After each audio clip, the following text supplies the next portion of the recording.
ମା ବାଉତି ମନ୍ଦିର ରତ୍ନମୁଦ୍ଦ ଓ ବିଗ୍ରହ ପ୍ରତିଷ୍ଠା ଉତ୍ସବ ମହାସମାରୋହରେ ଅନୁଷ୍ଠିତ ହୋଇଯାଇଛି। ଚଳିତ ବର୍ଷ ଚୈତ୍ର ମାସ ଶୁକ୍ଳପକ୍ଷ ଅଷ୍ଟମୀ ତିଥି ଗତ ଇଂରାଜୀ ତା 26/3/2026 ତାରିଖ ଠାରୁ ତା 28/3/2026 ତାରିଖ ପର୍ଯ୍ୟନ୍ତ ଢେଙ୍କାନାଳ ଜିଲ୍ଲା ହିନ୍ଦୋଳ ବ୍ଲକ ଦୁଦୁରକୋଟ ପଞ୍ଚାୟତ ବ୍ରାହ୍ମଣମରା ଗ୍ରାମର ଅଧିଷ୍ଠାତ୍ରୀ ଦେବୀ ମା ବାଉତି ଠାକୁରାଣୀଙ୍କର ମନ୍ଦିର ପ୍ରତିଷ୍ଠା ଯଥାବିଧି କାର୍ଯ୍ୟକ୍ରମ ଅନୁଷ୍ଠିତ ହୋଇଯାଇଥିବା ବେଳେ ଆଜି ତାର ଅନ୍ତିମ ତଥା ପୂର୍ଣ୍ଣାହୁତି ଦିବସରେ ପାର୍ଶ୍ୱ ଦେବତା ମନ୍ଦିର ଚୂଡ଼ାରେ ତ୍ରିଶୂଳ ସ୍ଥାପନ,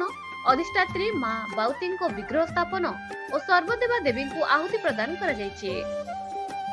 ମା ବାଉତି ମନ୍ଦିର ପରିଚାଳନା କମିଟି ତରଫରୁ ଶ୍ରଦ୍ଧାଳୁ ଭକ୍ତମାନଙ୍କୁ ଉପସ୍ଥିତ ରହି ସହଯୋଗ ପ୍ରଦାନ ପୂର୍ବକ ମନ୍ଦିର ସ୍ଥାପନାରେ ସହଯୋଗ ତଥା ଅନ୍ନପ୍ରସାଦ ପ୍ରାପ୍ତ ପୂର୍ବକ ଜଗତଜନନୀ ମା ବାଉତି ଠାକୁରାଣୀଙ୍କର କୃପା ଲାଭ କରିବା ପାଇଁ ସାଦର ନିମନ୍ତ୍ରଣ କରାଯାଇଥିବା ବେଳେ ଆଖପାଖ ଅଞ୍ଚଳରୁ ଶତାଧିକ ଆବାଳ ବୃଦ୍ଧବନିତା ଭକ୍ତଜନ ମାନଙ୍କର ସମାଗମ ହୋଇଥିଲା।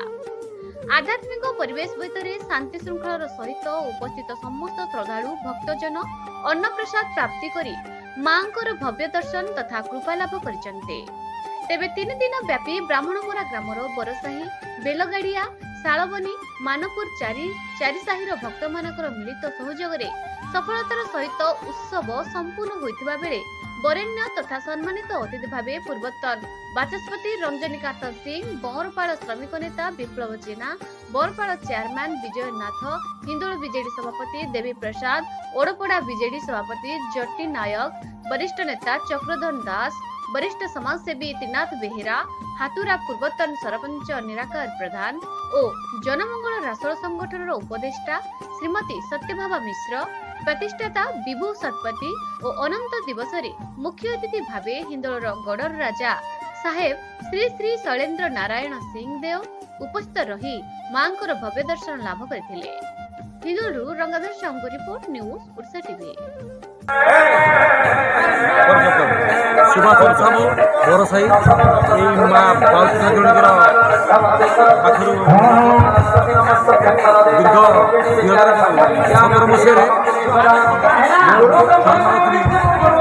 कटक मेडिकल पढ़ते से समय डॉक्टर लास्ट स्टेज गई दुआ बसवे 6 घंटा पर रिकवरी है से कहला मुझे कौटी से भल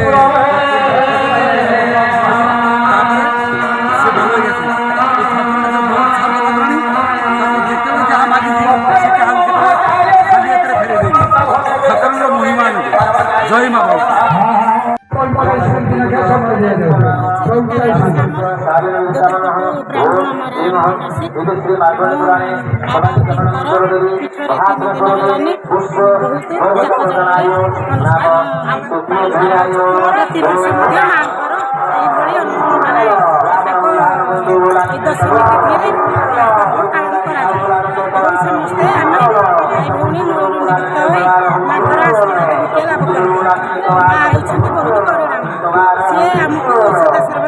आशीर्वाद करते और भक्त भले रखी था माँ घर कृपार समस्त खुशी अच्छे कहवा श्री चरण जय माँ बाबू जय माँ।